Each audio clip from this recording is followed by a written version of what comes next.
Mom is unconscious! The phone call from my brother during work was shocking. Our mother, who lives alone, resides near my brother's place. Being a worrier, my brother checks on her whenever he has time. Today, after finishing work, he stopped by our childhood home. He had called her before heading over, and she said she would prepare food for him. Yet, there was no response at the intercom, so he thought something was wrong and unlocked the door. He found our mother collapsed in the kitchen and quickly called an ambulance. My name is Susan. I'm 32 years old and work as a staff at an electronics store. Our father passed away from an illness about 5 years ago, leaving our mother living alone in our childhood home. I have been living alone because I often work overtime, and it's more convenient to be close to work. It's only about a 10-minute train ride to our childhood home, so I visit about once a month. Just recently, I saw our mother in good health at home. Despite that, I rushed to the hospital after hearing she had suddenly been taken there by ambulance. At the hospital, I met up with my brother, and when we entered our mother's room, the doctor soon came in and told us she had passed away. The cause was a heart attack. I was stunned, unable to accept the reality. But I couldn't dwell on my sadness. Unlike our father's illness-related death, I had never even considered the sudden loss of our mother, so there were many things to do for the funeral. By the time we finished the funeral, both my brother and I were exhausted. After that, we decided to split up and handle various procedures. First, we went to our childhood home to sort through our mother's belongings. As my brother and I were heading there, I spotted a cell phone store. Come to think of it, we need to cancel Mom's cell phone plan, right? I'll ask what we need to do. I could have called and asked later, but since it was on our way back, we decided to stop by. The cell phone store was busy when we arrived. On second thought, it was peak season. The store had a big promotion for student discounts, and none of the staff paid any attention to us. Did they think we had no business there because we weren't students? Slightly annoyed, my brother and I entered the store. I was approached by a staff who looked like an information staff, so I said, "I'd like to ask you about cancellation." The female staff made a blatantly disgusted face. "You want to cancel? Please wait a moment." She seemed a bit younger than me, but her attitude was quite rude. I just wanted to ask about the required documents, but she was busy, so it couldn't be helped. My brother and I waited, and I noticed the same female staff member treating a parent and student with a bow and a smile. Sure, cancellations might not generate revenue, but we were longtime customers, so at least they could treat us fairly. My brother remarked that it was busy and started looking up information about bank cancellations on his smartphone. The other staff members were also busy, and the guide blatantly ignored us. I couldn't take it anymore and decided to speak to the female staff member again. "My mother passed away, so we want to cancel her plan. If you could just tell us the required documents, we'll gather them and come back. How soon can you help us with that?" Though I was upset, I'm a working adult too. I tried to convey my message as politely and concisely as possible. Then the female staff said, "The person themselves should come for the cancellation. Just bring a driver's license." I wanted to say, "Were you even listening?" But I held back.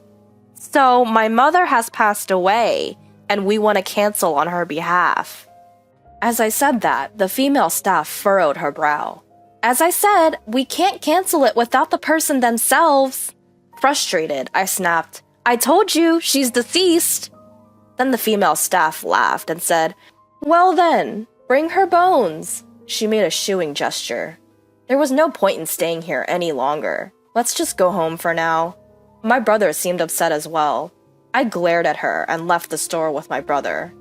I thought about talking back, but we were near our family home and I didn't want to cause a scene in front of the neighbors, so I held back for now. A few days later, we went to the cell phone shop again. We didn't want to be charged for another month, so we wanted to cancel as soon as possible. Since I work at an electronics store, I asked a colleague in the mobile department to look into it and gather the necessary documents. Our electronics store couldn't handle the cancellation process, but if we take a death certificate to the shop, they would accept it. I sometimes see customers complaining about not being able to cancel at our store, and I finally understood how they felt. I never thought about the differences between mobile shops before. We were still in the process of cleaning up our family home, so I met up with my brother there and we headed straight to the cell phone shop. We considered going to another shop, but it wasn't our fault, so why should we have to accommodate them? Plus, other shops were far away. We entered the shop, hoping that the female staff from before wouldn't be there. However, she was the one greeting customers again. She seemed to have forgotten about us, so when I said, "We were here before and our mother passed away, so we came to cancel her cell phone," the female staff looked shocked as she looked at my face. "I brought the necessary documents, so please proceed." As I said that, she put her hand on the earpiece she was wearing. By the way, the earpiece is a type of small radio, which I also wear at work. She reluctantly led us to a table. She probably received instructions from her supervisor to do so. I wanted someone else to handle it, but we just wanted to get this over with and leave. As soon as I thought that, she sat down with a mocking smile. "I told you last time, right? We can't cancel without the person themselves. So where's your mother? Is she just invisible to me or something?" What's with that attitude? Just before I snapped, my brother held me back. I didn't understand why, but my brother calmly said, "We brought the person themselves," and placed a bag on the table. The female staff looked into the bag with a mocking expression. My brother silently opened the bag. Inside was the female staff didn't seem to know what it was, so she leaned in with a puzzled expression. My brother opened the lid and said, "These are her bones." The next moment, the female staff member said, "Phew!" and fell from the high chair she was sitting on. An incredibly loud noise occurred and another male staff rushed over. The male staff seemed flustered, but the female staff's face turned pale, and she didn't speak. I said to the female staff, "Could you stop making that face as if you've seen a ghost? Is this your first time seeing cremated remains? But you're the one who told me to bring them, right?" Then the male staff began to bow his head. Apparently, he was the store manager. When I told the manager what I had been told earlier, he bowed his head again. As I spoke to the manager, the store became crowded. I told the manager, "Please go and attend to other customers. It's just a contract cancellation, and it will be over quickly if this person takes care of it." Although the manager seemed confused, he was called on his walkie-talkie and, in a strict tone, told the female staff to do her job properly before going to attend to other customers. I placed my mother's cell phone next to the opened, "So, I want to cancel this." When I said that, the female staff hurriedly said, "Please put the remains away quickly." But my brother spoke nonchalantly. "It's okay, I'm not doing anything bad. Besides, you're the one who told me to bring the remains. My mother will watch over us too." I couldn't help but laugh at his words. The female staff glared at me and said, "Show me your driver's license." "Whose? Mine? My mother's?" I placed both my mother's and my driver's licenses on the table. I also lined up the death certificate and the credit card my mother used for automatic withdrawal. The female staff took all of them without saying a word and left the table. I stopped her.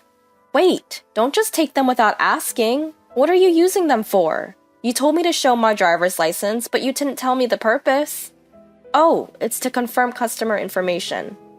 The female staff muttered and didn't come back, so I said, "Aren't you supposed to do that in front of us? That's what everyone else does, right? Isn't that a compliance violation?" Compliance means abiding by laws and regulations. Simply put, it's showing customers that our company follows laws and social rules. I deal with customers' personal information in my job, so I'm constantly being nagged about compliance.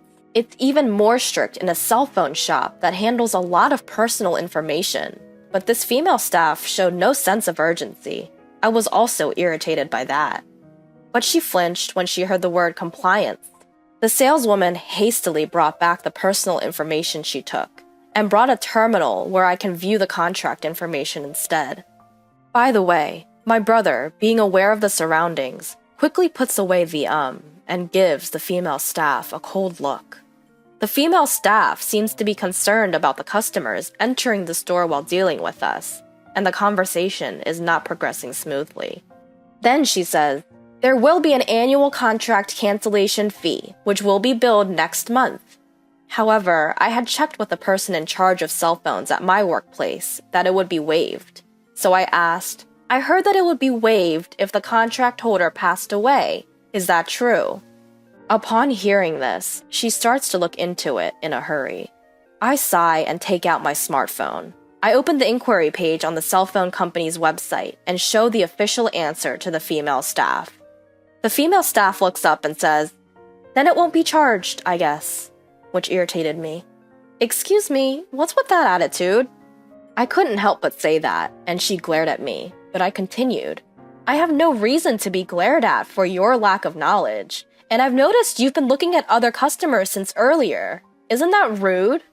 I heard this from the person in charge of cell phones at my workplace as well, that staff sales performance only counts when they acquire new customers. That doesn't mean they should have such an attitude towards other customers. I try to stay as calm as possible and continue. "You may think of me as a complainer, but I'm not. All you need to do is to handle this cancellation process quickly and accurately. I've been thinking this for a while, but your attitude is just terrible." I just wanted to cancel the contract, but since I couldn't finish and go home, I was irritated and ended up speaking in a strong tone. When I calmed down, I feel a little guilty. But then, I was completely astonished by the female staff's next attitude. "You're a complainer, aren't you? It's not normal to bring ashes. You said you brought the person themselves, but what can you do with those ashes?" She said that with a laugh. My brother, who had been sitting quietly until now, seemed to be getting angry and tried to stand up. The next moment, a loud voice echoed throughout the store. "Bring me the guy who deceived me right now!" It was a man in his late 20s who looked a bit rough. As soon as he entered the store, he started yelling at the receptionist. He looked around and didn't listen to the receptionist trying to stop him and headed our way. Could it be? As I thought, the man came close to our table and glared at the female staff, asking, "How much longer will it take for you to finish with these customers?" She turned pale and didn't say a word. I was a little curious, so I said, "We just want to cancel our contract, but it's not progressing very well. However, if it's just a conversation, please go ahead." To my surprise, the man looked apologetic and declined my offer. But for some reason, my brother picked up his belongings and moved to the waiting sofa just behind us. When I looked at my brother's face, he seemed to be enjoying himself. I followed my brother's lead and caught the eye of a male customer. He nodded slightly and stood in front of a female staff. Just as I wondered what was about to happen, the male customer began speaking harshly to the saleswoman. The other salespeople were busy with customers, and the greeters seemed to be new and flustered, so nobody stepped in to stop the man. From what I could hear, he had signed a new contract a week ago and was angry because the content of the contract was different from what he had discussed, and he had been given many options without his consent. I had heard that such misunderstandings were common at our store's cell phone department, so at first I thought the male customer might be mistaken. But then the saleswoman said something outrageous. "That kind of minimum fee doesn't help my performance. Since you signed the contract, can you stop complaining?" I then remembered something. At our store, we have seen similar complaints, but to prepare for such trouble, we properly write down the contract details and hand them to the customers. Even if there's a complaint, that serves as evidence, and after explaining to the customer again, they usually calm down and accept that they misunderstood. But I don't know if it's just this store or this saleswoman, but there seem to be no such measures in place, and it seems that the saleswoman ignored the customer's wishes and acted on her own. Of course, he had every right to be angry. I was already surprised enough, but then the saleswoman suddenly got up as if remembering something. As we were taken aback, she quickly returned. She had a driver's license in her hand. "I forgot to return this the other day. I'll give this back to you, so please just leave." It appeared to be the male customer's driver's license. The man was furious again at her unapologetic attitude. "I was searching everywhere for it, thinking I had lost it somewhere. You should have contacted me when you realized. What's wrong with you?" Is this staff insane? The store manager, who had just finished seeing off other customers, rushed over. He apologized profusely, but of course, it was not a problem that could be forgiven with an apology. The manager took the saleswoman to the back for a moment. Then, the male customer apologized to me, and as we engaged in a light conversation, he said, "You seem to know a lot. Are you a cell phone person?" I told him that I was a salesperson at an electronics store, and the male customer seemed satisfied with that answer. At first, I thought he looked tough and scary, but after talking to him, he was surprisingly normal and even apologized for surprising me earlier. My brother, hearing this, said to the man, No, I'm sorry my sister scared you," to which I glared at my brother, and the male customer burst out laughing. After a while, only the manager returned and apologized again. He told the male customer that they would like to verify the facts and take appropriate action after contacting him later. The male customer sighed, nodded to us, and left. We asked the manager to process our cancellation, and it was done in just a few minutes. What was all that time for? We also sighed and left the store. Later, we received a customer service survey from the cell phone company. So we gave the lowest rating and wrote everything that happened in the free comment section. I thought it was a small act of revenge, but when I later talked to the person in charge of mobile phones, they told me that it was uncommon to receive such a low rating and the staff would probably get a serious reprimand. Knowing that, my mood brightened a bit. About 2 weeks later, while I was working, I was approached for product information, and to my surprise, it was the male customer from that day. He recognized me too and told me what happened afterward. The manager had contacted him, and the female staff had been let go, and he was offered a refund and a few months of free basic charges. It seemed like compensation for the inconvenience. Since then, that man would occasionally visit the store, and we would chat whenever we met. After some time, he told me that he saw the female staff in front of the mobile phone shop. She was apparently begging the manager outside the store, saying she couldn't make a living without a job, that she had been kicked out of her apartment, and pleading to be hired again. But the manager firmly rejected her. I couldn't help but laugh when I heard this. Later on, I happened to run into him near my parents' house, and we exchanged greetings. We laughed about the strange connection and exchanged contact information. Then, to my surprise, he asked me out, and I accepted. Thanks to that, both my work and private life have become fulfilling.